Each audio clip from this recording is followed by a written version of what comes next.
day in July in Harlow, but next month you're going up to Edinburgh Festival to do some comedy. How long have you been doing comedy and how's it been going so far? I started last year. My first gig was the end of October last year, so it's for 9 months. Been really good. It's as with most things in life, there's been highs, there's been lows, there's been days when I've stepped off a stage thinking I was invincible, and there's days I stepped off the stage wishing the ground would open, and then I just kept going down. It's and everything in between. So it's been good. It's ridiculously addictive. And I'm not sure if it's the standing there because you want the attention, the focus is on you, or just the actual thought of performing material that you've written. Yeah. So what prompted you to get from the audience up onto that stage? I don't know, it's strange really, because to be honest with you, like a year or two away, this wouldn't have even been on the radar. It's not something that I've always had a hidden passion for, or one day I'd love to do that. Never even thought of it. And I think like most men, I'm sort of happy as hell with my friends, and we banter and always try and make each other laugh. Most men consider themselves, I'm not saying women don't, there's some very funny women out there, but most men I think consider themselves funny. Every time I see my friends, we spend most of the evening making fun of each other or trying to make each other laugh, or both.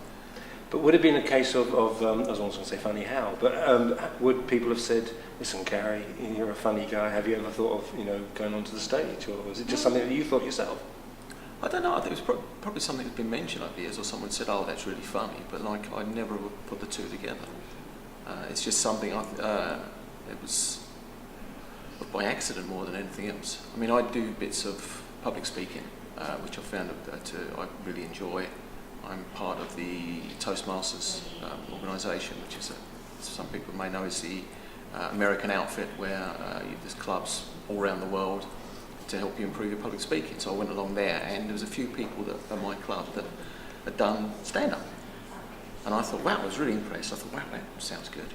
What prompted you to do that? Because obviously, as anyone else, you mention that, and everyone thinks, wow, it must be scary. And they went, well, give it a go. It really benefits your public speaking. It helps you with your nerves. If you can stand on a stage in front of an audience and try and make them laugh, then standing in front of a group of people and doing a presentation or making a speech of some kind is simple by comparison. And I thought, well, there we go, that's a good incentive. So then I started to do stand-up. Who makes you laugh? Who makes me laugh? Yeah. As in comedians I like, and quite a few actually. I mean, I was thinking about this recently. A lot of my favourites are, I don't know about an influence, because a lot of my favourites are American and dead. And obviously I'm not trying to be American, and I'm in no rush to die. But I like people like George Carlin, Bill Hicks, Richard Pryor, a lot of people where, a lot of the comics rather, where obviously there's varying types of humour, but a lot of their stuff, there was a certain intelligence to it as well. There may be a message behind, maybe not behind. They would do some obvious, maybe on even sort of bluer material, but then also on the side of that, there would be something that would make people think.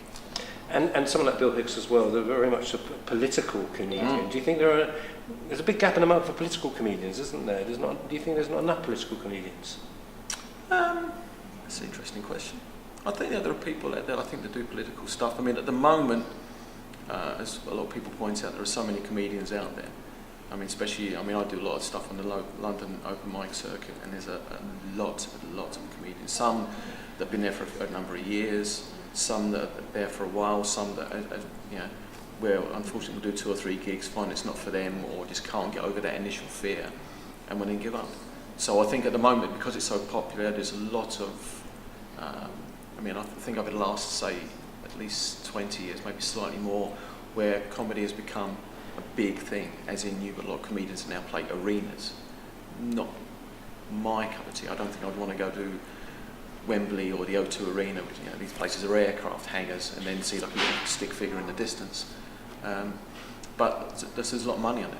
There's even, you look at the BBC Channel 4, there are stand-up comedy programmes, which once before, there never used to be anything like that. It's big business. There are a lot of people with their eyes set on that. So whether they gear their material based on popularity, or what is actually within their hearts that they feel that they need to get out. And I think with political stuff, that's more a personal thing that someone wants to make a statement that they think is dear to them, not necessarily something done with pound or dollar signs behind it. Obviously, you can hop on the train into London and see comedy, but locally here, where can you see comedy? There's bits and pieces around the area. I mean, I know that in Bishop Stortford there's a couple of small clubs. In Harlow, obviously we have stuff here in the Playhouse, the Square. Used to have a comedy night on a Sunday. They don't run that anymore, but they do have an open mic on a Wednesday, which I think is an open mic for anything. So you'll get musicians there, you'll get poets, you'll get comedians as well. I know a load of comedians over in Chelmsford, which isn't that far, so there's quite a good comedy scene over there. There's 2 or 3 clubs over there that happen on a regular basis. So, Plug time. You're playing Edinburgh. Are you just going up to play open mics? Is it a set gig you're playing at? No, that's it. It's just to take anything that's going. The more I can squeeze in every day, the better. No plan. I mean, as I said, I'm still fairly new, so I mean, as much as I'd like to take a show up there, I think with a lot of people, they go up, they maybe do a few open mics, and then maybe we'll go back next year and go as a double act, or maybe 2 or 3 of them sharing a show, and then gradually work the way through to a one-man or one-person show. And after that, I guess it's not a career, but I'll ask you where are you going with this? Where are you going with this? Really know completely, which is a part of the fun, I find. I've seen in a few places where they say